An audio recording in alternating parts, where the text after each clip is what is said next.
up, fuckers? Episode 11 of What a Local Fucking Podcast. This week we have UFC 308, Max Holloway versus Ilia Topuria. Today we're gonna go through the main card and the feature prelim, make our picks, make our predictions, go fucking 6 for 6, and that's that. This weekend's pretty cool. My time locally, like the fight started like 10 a.m. or even maybe early prelims is earlier, like 9 something. So I'll be waking up, cup of coffee, watching fights. Doesn't get better than that, brother. Does not get better than that. I love fucking day fights. I really do. Probably if they weren't at night all the time, if they were during the day, I would like the night fights, but I like the day fights just because it's something fucking different. But anyway, this fight card calls my heart because there's no female MMA on the card. I fucking love it, dog. I fucking love it. Anyway, we're going to start off with your feature prelim. Now, here on the UFC Fight Pass app on my telephone, it's got the feature prelim is 2 motherfuckers. I don't even know the names, alright? You guys want to sound salty and shit because I don't know all the fighters here. There's a lot of Muslim Russian fighters. I'm not a big fan of the Russians, okay? Imagine if the sport was all Russians. Would you guys watch? No. You'd be better off watching wrestling at that point. Anyway, that's what they do. They're good at it. Blah, blah, whatever. Congratulations, guys. But there's a few names on here that I'm unfamiliar with just because I'm not big in the Russian MMA scene and I do not give a fuck. First fight that we will be making predictions for is Jeff Neal versus RDA. And this is a welterweight bout. RDA has fought from lightweight to welterweight, going back and forth throughout his career. This one's at welterweight. Also not to mention, October 26th is RDA's 40th birthday on the day of the fight. That's fucking cool. 40 years old, still going out there, fighting top contenders, fighting top 15 guys. I mean, dude, this guy is immortal, I think. I don't know if we're ever going to see him age. It's going to be 50 and he's going to be fighting top 10 in middleweight. I don't know. But Jeff Neal, and he's got the same last name as me, Neal, spelled the same in everything, boy. And we even look the same. We got the same complexion, boy. No, not really. But Jeff Neal is on a 2-fight losing streak, fighting top contenders, close fights. Not like he was fighting nobodies. Who was it? Ian Gary and Rachmanov? I mean, Rachmanov's about to fight for the fucking belt now. And Ian Gary's undefeated and on his way. I mean, so not like he got beat the fuck in any of those either. He held his own in both those fights. Both those fights were close, good fights. Rachmanov did get the standing choke in the 3rd round. But, I mean, that guy's a fucking beast, bro. 18-18, all finishes. 18-0, all finishes. Wow, that's fucking crazy. Back to Jeff Neal. Fuck Rachmanov. Not fuck Rachmanov, but for now, we don't need him in the conversation anymore. Peace out. Jeff Neal, I assume is probably going to win this fight. But if RDA came out there and won, I would definitely be convinced he's mortal. I mean, what a great birthday present for the guy. But our official pick for this one, we're going to lock it in. We're going to go Jeff fucking Neal, hands of steel, Neal. Okay, that is your feature prelim. Actually, if you guys didn't know, the feature prelim is like the most watched fight of the event. Because that is the last fight that's on for free before they switch over to pay-per-view. Most of the people that are watching the pay-per-view, they're going to watch the prelims. And most of the people that watch the prelims, some of those people, they're not going to watch the pay-per-view. So, I mean, there you go. Your most watched fight of any event is always your feature prelim, for those of you who didn't know. Because it's free, and people like free shit. Here in America, the economy's not doing so fucking great, alright? Everything's fucking expensive. People don't have fucking $89.99 to spend on a fucking fight, bro. Okay? I don't even know why we still do the pay-per-view thing. Do you guys know how many people, like, I know a lot of people, none of them pay for the event. I know a lot of people that watch this sport, none of them pay for the event. Nobody. Now, with that comes problems. Like, the streaming services suck sometimes, I'm sure. Like, they'll probably be skipping, and you're gonna miss some of the stuff. But people would rather do that than pay for the fucking event, bro. I mean, $89.99 for 5 fights, and sometimes it's really only 2 good fights. You're asking a fucking lot, dude. You're asking a lot, and some people don't want to fucking do it. Okay, so anyway, I don't even know why I fucking said all that, but I guess we were supposed to have Cyril Gane versus Alexander Volkov on this card. That bout has been canceled. So your first fight of the main card will be, oh fuck, they put his whole name in there.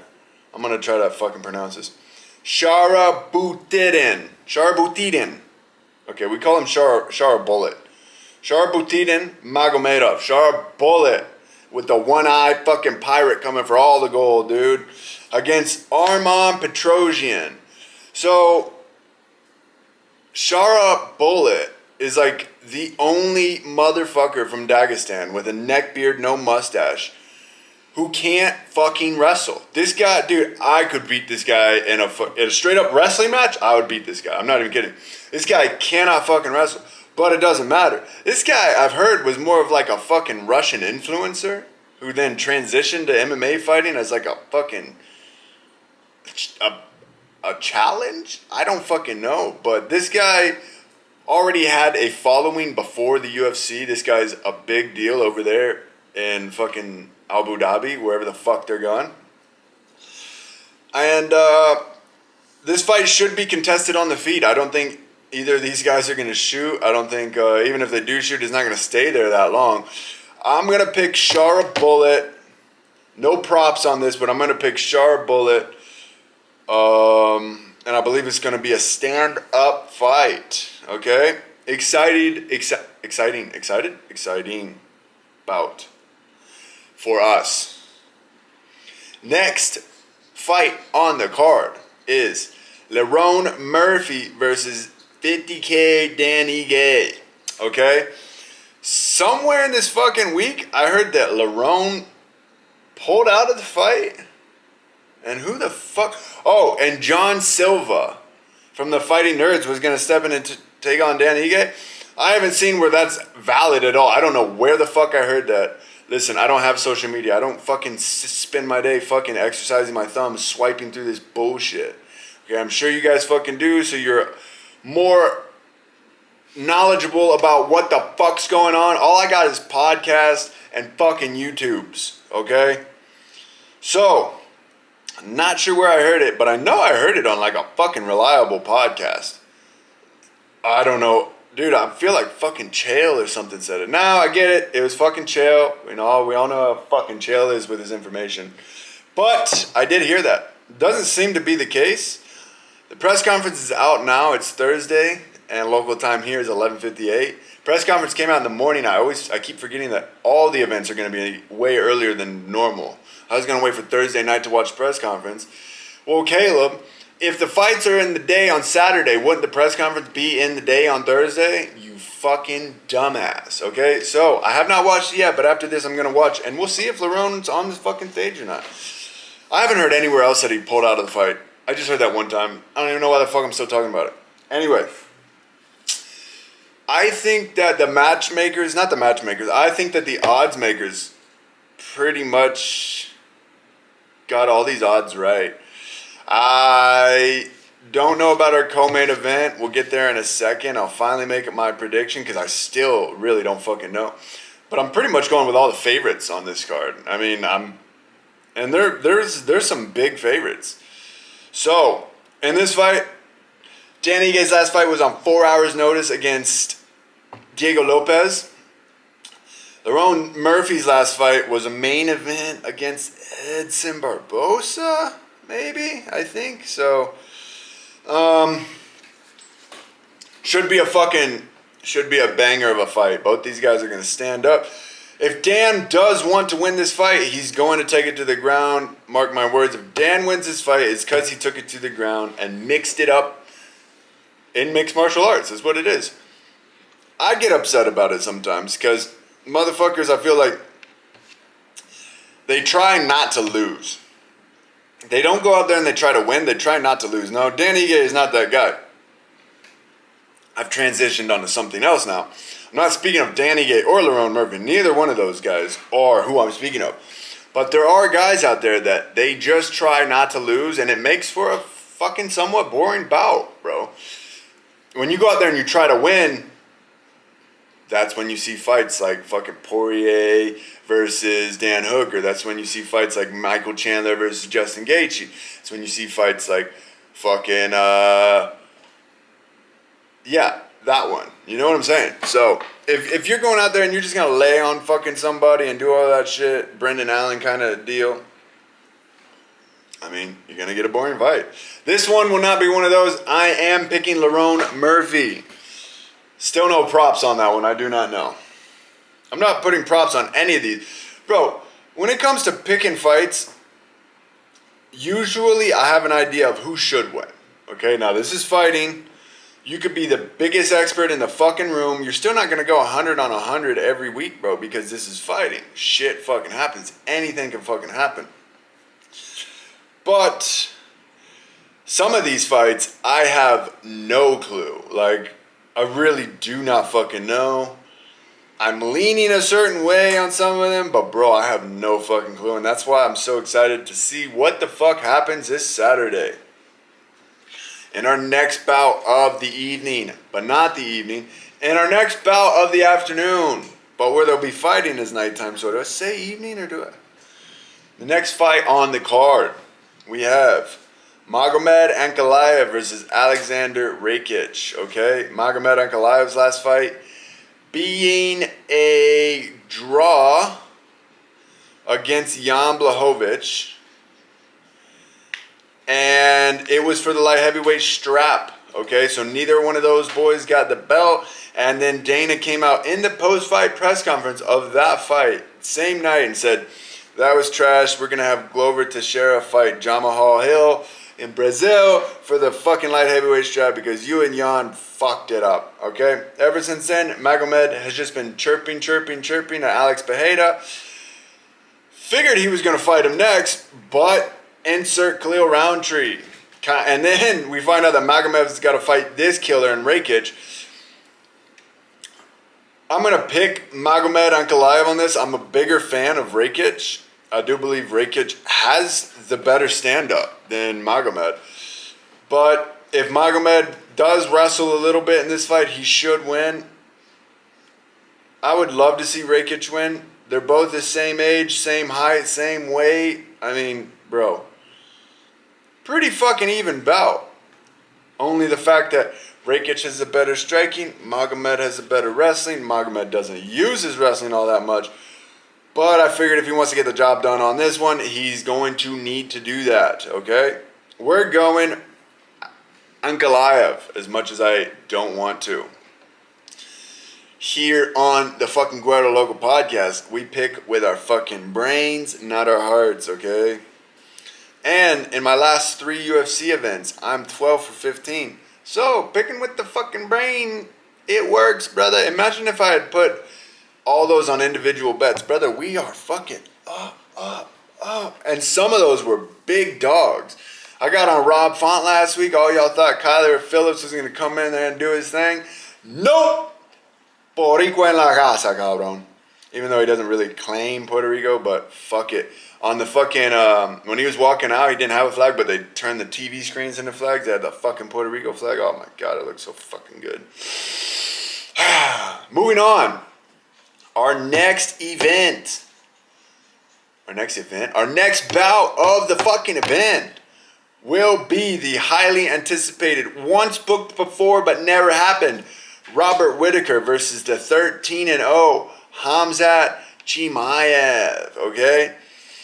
Man, what a fucking hard card. What a fucking hard, not the whole card, but this bout particularly is the one, the next one, the main event I'm I'm a little more certain on my pick. Bro, I have no fucking clue. I have no fucking clue. But I will tell you this. In the countdown episode, Chimaev seems to be with a new team. Seems to be at a new location by himself. Solidarity. I don't know how to fucking say the word that I'm looking for.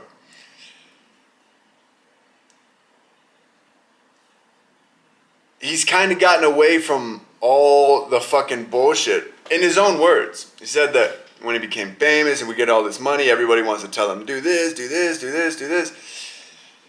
And you could tell by the way he was telling that story how much that did affect him, because you could just physically see it on his face as he told the story. Now he's got a new team, training up in the mountains, high altitude, focused, dedicated. I don't know, man. If you thought Khamzat Chimaev was good before, I think he's gonna look better this fight, man. And that's why I'm picking Khamzat Chimaev to beat Robert Whittaker before the third round. I'm gonna put a prop on this one.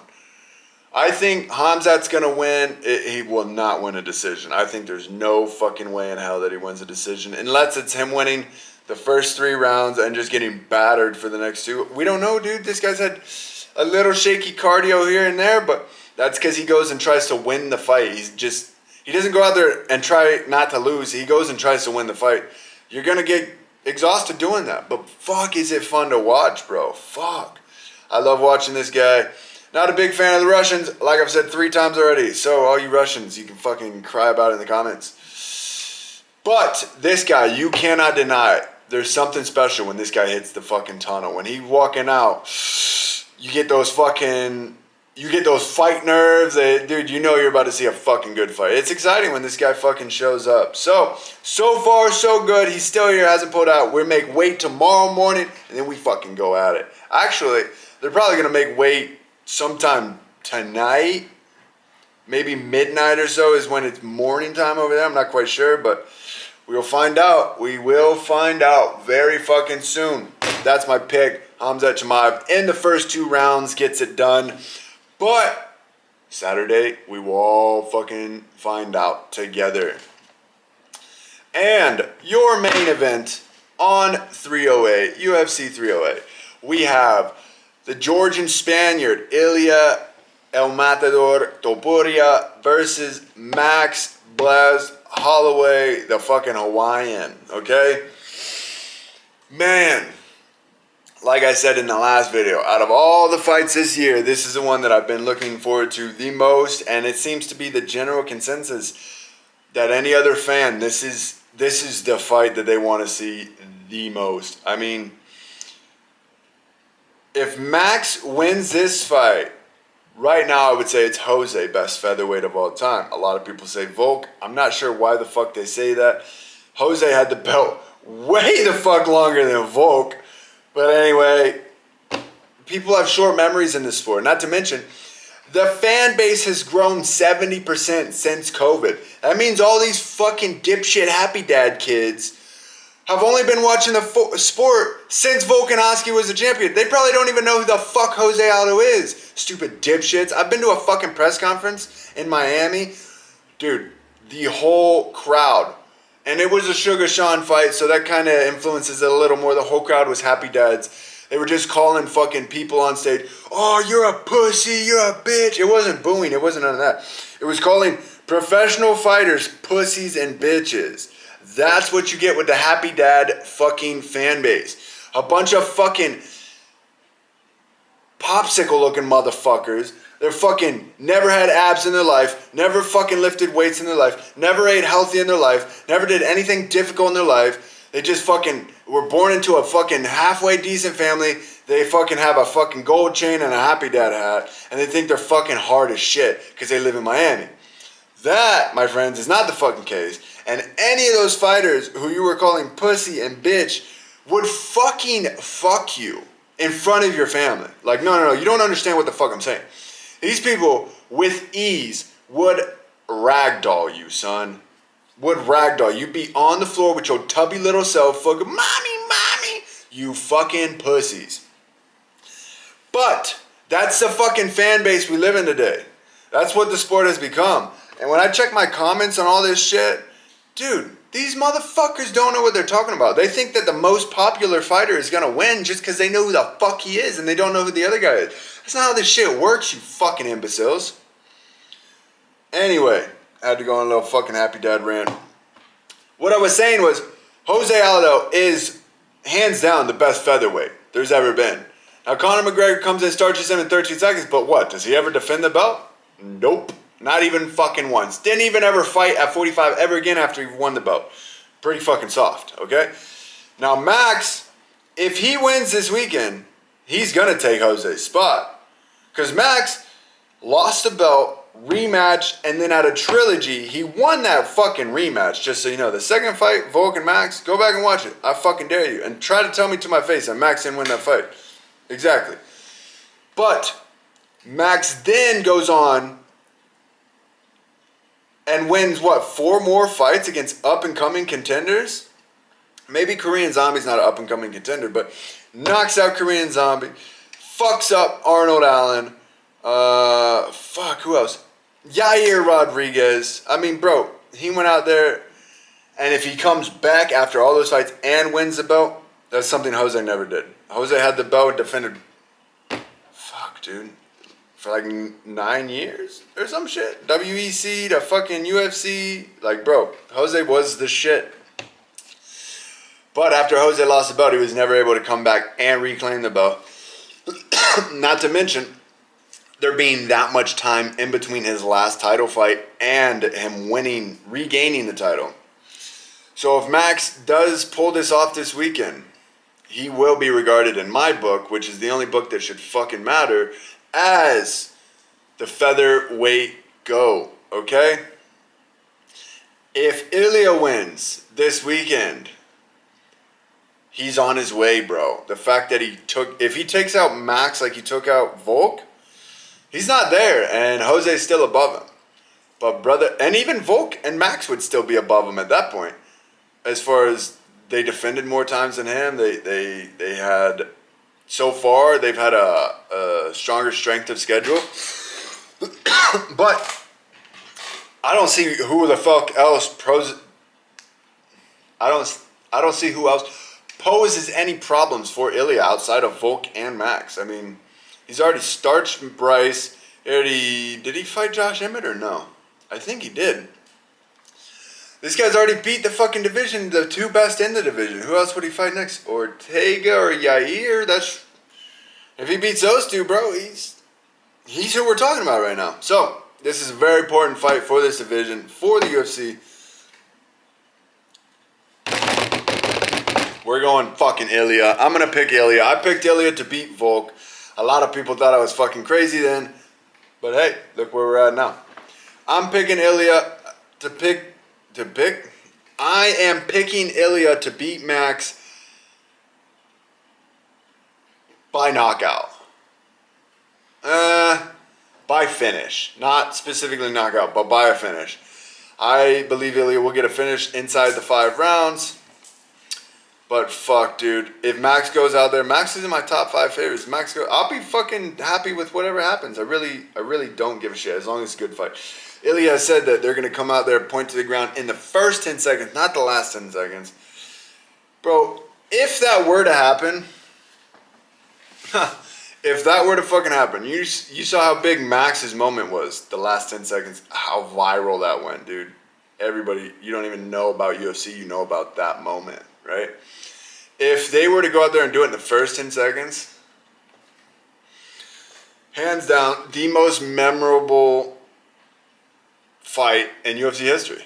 No, I'm not even fucking kidding. That would go down as the most memorable. Not the greatest, not this, not that, but the most memorable fight in UFC history. 100%. I fucking highly doubt that it happens. I'm just saying that if it did, it would be fucking wild. Okay?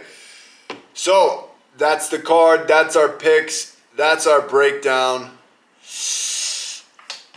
One last time for the fucking dipshits. We got Jeff Neal. We got Shara Bullet.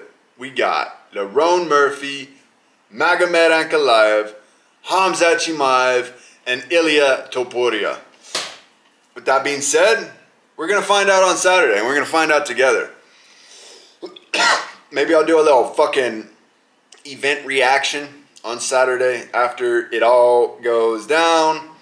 And maybe I fucking won't. But, needless to say, that is all I have for you fuckers here today. Yeah, that's it. Guero out. Adios, putas.